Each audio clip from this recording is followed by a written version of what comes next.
चलिए जानते हैं आज देश और दुनिया की सिलेक्टेड काम की और महत्वपूर्ण 25 बड़ी खबरों को सिर्फ 10 मिनट में। पर अभी तक आपने इस वीडियो को लाइक नहीं किया है तो लाइक कर दें और इस चैनल को सब्सक्राइब भी कर लीजिए।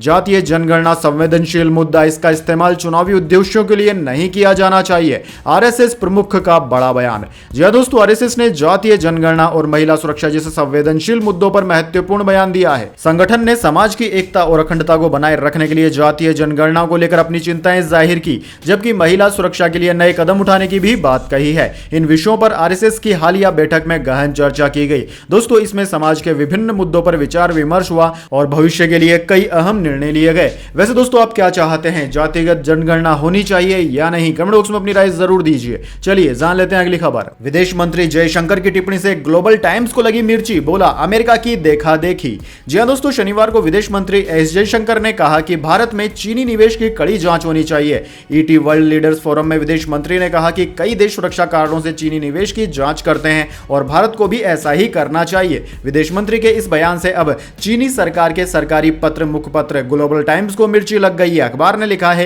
कि चीनी निवेश की जांच करना भारत के अपने हितों को ही नुकसान पहुंचाएगा और उसका मैन्युफैक्चरिंग सेक्टर पिछड़ जाएगा। चीनी अखबार ने लिखा कि चीनी निवेश की जांच से भारत के खुद के विकास के लिए दुविधा पैदा हो सकती है, क्योंकि इसमें राजनीतिक और आर्थिक विचार आपस में जुड़े हुए हैं। भारत के लिए राष्ट्रीय सुरक्षा और आर्थिक विकास को बढ़ावा देने के बीच एक संतुलन बनाना अनिवार्य है। दोनों देशों के बीच आपसी विश्वास को बढ़ाए बिना भारत चीनी निवेश को बढ़ा नहीं पाएगा, जो कि उसके मैन्युफैक्चरिंग सेक्टर की प्रगति के लिए अहम है। चलिए जान लेते हैं अगली खबर। बीजेपी का सदस्यता अभियान 2024 हुआ शुरू। प्रधानमंत्री मोदी बने बीजेपी के पहले सदस्य, बोले बहुत सहन करके पार्टी यहां तक पहुंची। जी हां दोस्तों, प्रधानमंत्री नरेंद्र मोदी ने बीजेपी मुख्यालय में सदस्यता अभियान की शुरुआत की है। इस दौरान प्रधानमंत्री मोदी बीजेपी के पहले सदस्य बने। इसके साथ ही उन्होंने पार्टी के नेताओं और कार्यकर्ताओं को भी संबोधित किया। पीएम मोदी ने कहा कि देशवासियों की आकांक्षाओं की उड़ान को नई ऊंचाई देने के लिए हम कृत संकल्प हैं। राष्ट्रीय सदस्यता अभियान 2024 का शुभारंभ करते हुए मुझे बहुत गर्व का अनुभव हो रहा है।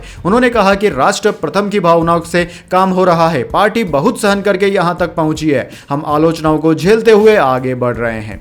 चलिए दोस्तों जान लेते हैं अगली खबर। केजरीवाल के पीए विभव को मालीवाल मारपीट केस में जमानत मिली। सुप्रीम कोर्ट बोला चोटें सामान्य थी, आरोपी बेल का हकदार है, शर्त सीएम ऑफिस नहीं जाएंगे। जी हां दोस्तों, सुप्रीम कोर्ट ने सोमवार को दिल्ली के मुख्यमंत्री अरविंद केजरीवाल के पूर्व पीए विभव कुमार को जमानत दे दी है। विभव पर आम आदमी पार्टी राज्यसभा सांसद स्वाति मालीवाल के साथ मारपीट करने का आरोप है। वे 100 दिन से जेल में हैं। वहीं दोस्तों, जस्टिस सूर्यकांत और जस्टिस उज्जवल भुइया की बेंच ने विभव के जेल में बिताए 100 दिन का जिक्र किया और कहा कि केस में चार्जशीट भी दायर की जा चुकी है। मालीवाल को आई चोटें सामान्य है। इस केस में जमानत मिलनी चाहिए। आप किसी व्यक्ति को ऐसे केस में जेल में नहीं रख सकते।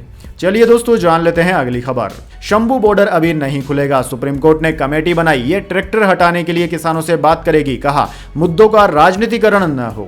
जी हां दोस्तों, हरियाणा पंजाब का शंभू बॉर्डर अभी नहीं खुलने वाला। सोमवार को इस मामले में सुप्रीम कोर्ट में सुनवाई हुई। सुप्रीम कोर्ट ने कहा कि हम हाई पावर कमेटी गठित कर रहे हैं, लेकिन कोई मुद्दे तय नहीं कर रहे हैं। यह अधिकार कमेटी को दे रहे हैं। इस कमेटी में पंजाब और हरियाणा के अधिकारी भी होंगे शामिल। हाई पावर कमेटी को आंदोलनकारी किसानों के बीच पहुंचकर अपने ट्रैक्टर हटाने का अनुरोध करना चाहिए। सुप्रीम कोर्ट ने यह भी नसीहत दी कि इस मामले का राजनीतिकरण न किया जाए। मुद्दे बहुत संवेदनशील हैं, इसलिए संतुलन रुख अपनाया जाना चाहिए। चलिए दोस्तों जान लेते हैं इसके बाद अगली बड़ी खबर। आम आदमी पार्टी विधायक अमानतुल्लाह को ईडी ने किया गिरफ्तार। Delhi Waqf board money laundering case में घर पर 4 घंटे हुई पूछताछ। जी हां दोस्तों, परिवर्तन निर्देशालय यानी कि ईडी ने सोमवार को आम आदमी पार्टी विधायक अमानतुल्लाह खान को अरेस्ट कर लिया। दोस्तों, ED Delhi Waqf board money laundering case में पूछताछ के लिए सुबह अमानतुल्लाह के घर पहुंची थी। सुबह 8:15 बजे उनसे घर में पूछताछ की गई और जांच की जा रही थी। 4 घंटे पूछताछ के बाद दोपहर 12:15 बजे ईडी अफसर ने उन्हें अरेस्ट करके ऑफिस ले गई। चलिए जान लेते हैं अगली खबर। बढ़ रहे बुलडोजर एक्शन पर सुप्रीम कोर्ट गाइडलाइंस जारी करेगा। सुझाव मांगे। कहा सिर्फ आरोपी होने पर किसी का घर नहीं गिरा सकते, दोषी हो तब भी नहीं गिरा सकते। जी हां दोस्तों, सुप्रीम कोर्ट ने सोमवार को देश भर में आरोपियों के खिलाफ बुलडोजर कार्रवाई पर सुनवाई की। सुप्रीम कोर्ट ने कहा कि अगर कोई सिर्फ आरोपी है तो प्रॉपर्टी गिराने की कार्यवाही कैसे की जा सकती है। जस्टिस विश्वनाथन और जस्टिस BR गवई की बेंच ने कहा कि अगर कोई दोषी भी हो तब भी ऐसी कार्यवाही नहीं की जा सकती। सुप्रीम कोर्ट जमीयत जमीयत उलमा हिंद की याचिका पर सुनवाई कर रही है। इसमें आरोप लगाया गया कि बीजेपी शासित राज्यों में मुसलमानों को निशाना बनाया जा रहा है, बुलडोजर एक्शन लिया जा रहा है। अब इस केस की अगली सुनवाई 17 सितंबर को होगी। चलिए जान लेते हैं अगला अपडेट। जम्मू कश्मीर में आतंकवादियों की फायरिंग से एक जवान हुआ शहीद, मिलिट्री स्टेशन पर छिपकर गोली चलाई, सेना पुलिस का सर्च ऑपरेशन शुरू। जी हां दोस्तों, जम्मू कश्मीर के सुजवान मिलिट्री स्टेशन पर सोमवार सुबह आतंकवादियों ने सेना पर फायरिंग कर दी। इसमें एक जवान शहीद हो गया। सेना के अधिकारियों ने बताया कि आतंकवादियों ने मिलिट्री स्टेशन के बाहर से छिपकर स्नाइपर गन से गोली चलाई थी।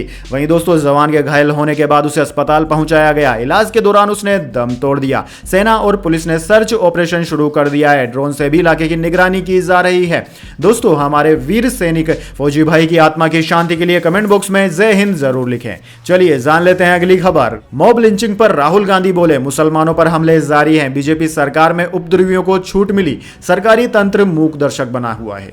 जी हां दोस्तों, लोकसभा में नेता विपक्ष राहुल गांधी ने रविवार को हरियाणा और महाराष्ट्र की मॉब लिंचिंग की घटनाओं पर भाजपा सरकार पर निशाना साधा। उन्होंने कहा कि उपद्रवियों को भाजपा सरकार से खुली छूट मिली हुई है, इसलिए उनमें ऐसा साहस है। अल्पसंख्यकों और खासकर मुसलमानों पर लगातार हमले जारी है और सरकारी तंत्र मूक दर्शक दिख रहा है। राहुल गांधी ने आगे कहा कि भाजपा कितनी भी कोशिश कर ले, लेकिन नफरत के खिलाफ भारत जोड़ने की लड़ाई हम जीत के रहेंगे। दोस्तों, राहुल गांधी ने आगे कहा कि भाजपा पार्टी नफरत को राजनीतिक हथियार बनाकर सत्ता की सीढ़ी चढ़ रही है और देश में डर का माहौल बना रही है। भीड़ की शक्ल में अपराधी खुलेआम हिंसा फैला रहे हैं और उन्हें भाजपा सरकार से छूट मिली हुई है। ऐसे अपराधियों के खिलाफ सख्त से सख्त कार्यवाही होनी चाहिए। वैसे दोस्तों, आप कमेंट करके बताइए, क्या राहुल गांधी के यह विचार बीजेपी के लिए सही है? कमेंट बॉक्स में अपनी राय जरूर दें। चलिए जान लेते हैं अगली खबर। यूपी के युवाओं के लिए आई खुशखबरी, पुलिस में होगी 1 लाख भर्तियां, सीएम योगी आदित्यनाथ ने कर दिया ऐलान। जी हां दोस्तों, युवाओं के लिए अच्छी खबर है। अगले 1-2 साल में यूपी पुलिस में 1 लाख भर्तियां होने जा रही है। इस बात का ऐलान खुद मुख्यमंत्री योगी आदित्यनाथ ने किया। उन्होंने वाराणसी में भाजपा युवा मोर्चा के कार्यक्रम में इसकी घोषणा भी कर दी। उन्होंने कहा कि यूपी पुलिस में अगले 2 साल में 1 लाख पुलिस जवान भर्ती करेंगे। उन्होंने पिछली सरकारों पर निशाना साधते हुए यह भी कहा कि इन भर्तियों में अब पिछली सरकारों की तरह भेदभाव नहीं किया जाएगा। चलिए जान लेते हैं अगली खबर। कभी खुशी कभी गम, अरविंद केजरीवाल को एक दिन में मिली 2 बड़ी खबरें, एक गुड न्यूज तो दूसरी निकली बैड न्यूज। जी हां दोस्तों, अरविंद केजरीवाल दिल्ली शराब घोटाला केस में तिहाड़ जेल में बंद हैं। अरविंद केजरीवाल के लिए आज का दिन खुशी गम का टाइप का रहा। तिहाड़ जेल में बंद केजरीवाल को 2 बड़ी खबरें मिली, एक गुड तो दूसरी बैड। जी हां दोस्तों, अब बात कर लेते हैं सबसे पहले गुड न्यूज की। तो दरअसल दोस्तों हुआ यूं कि सबसे पहले तो ईडी ने अमानतुल्लाह खान को गिरफ्तार किया। यह आम आदमी पार्टी के लिए बड़ा झटका है, यानी कि यह बैड न्यूज है। चलिए अब गुड न्यूज की भी बात कर ही लेते हैं। दरअसल दोस्तों, अरविंद केजरीवाल का एक करीबी जेल से बाहर आ गया है। शराब घोटाला केस में विजय नायर को सुप्रीम कोर्ट ने जमानत दे दी है, लेकिन दोस्तों इससे अरविंद केजरीवाल को कोई फायदा नहीं मिलेगा, क्योंकि दोस्तों अरविंद केजरीवाल अभी भी जेल में ही है और वह शराब घोटाला केस में ही अंदर बैठे हुए हैं। चलिए जान लेते हैं अगली खबर। इमरजेंसी फिल्म पर बैन से भड़क गई कंगना राणावत, कहा कोर्ट से लड़कर अनकट ही रिलीज करूंगी, अचानक यह नहीं दिखाऊंगी कि इंदिरा गांधी खुद मर गई।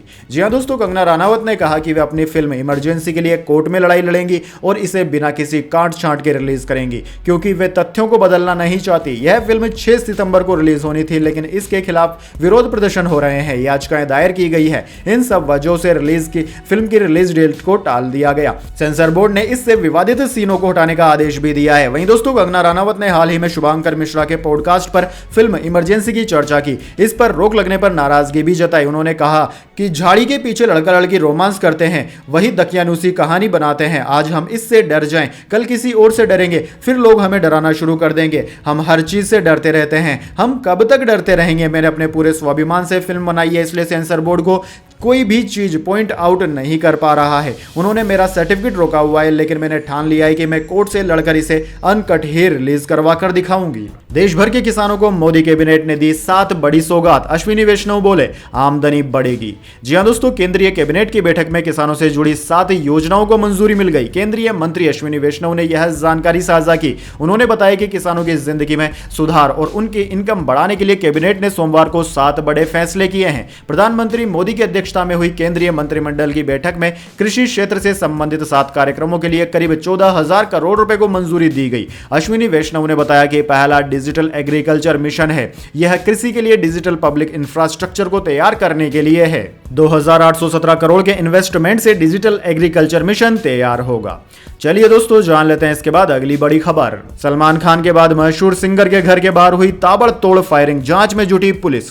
जी हां दोस्तों, एक बड़ी खबर सामने आई है। मशहूर सिंगर के कनाडा स्थित घर के बाहर फायरिंग हुई। सुरक्षा एजेंसियां फायरिंग के वीडियो की जांच कर रही है। हालांकि अभी तक फायरिंग करने वाले हमलावरों की पहचान नहीं हो पाई है। दोस्तों, कनाडा में हुई फायरिंग के बाद एक सोशल मीडिया पोस्ट जरूर वायरल हुआ, जिसमें दावा किया जा रहा है कि मशहूर सिंगर एपी ढिल्लों के बंगले पर यह फायरिंग हुई है। कुछ महीने पहले सलमान खान के घर के बाहर भी इसी तरह की फायरिंग हुई थी। मशहूर सिंगर के घर के बाहर फायरिंग की घटना के अलावा कनाडा में एक और जगह फायरिंग हुई है। फायरिंग की जिम्मेदारी लॉरेंस विश्नोई रोहित गोदारा गैंग ने ली है। पोस्ट में लिखा है कि 1 सितंबर की रात कनाडा में 2 जगह पर हमने फायरिंग करवाई है। इसमें एक विक्टोरिया आइलैंड और दूसरा है वुड ब्रिज टोरंटो है, जिसकी जिम्मेदारी हम लेते हैं। रोहित गोदारा, लॉरेंस विश्नोई।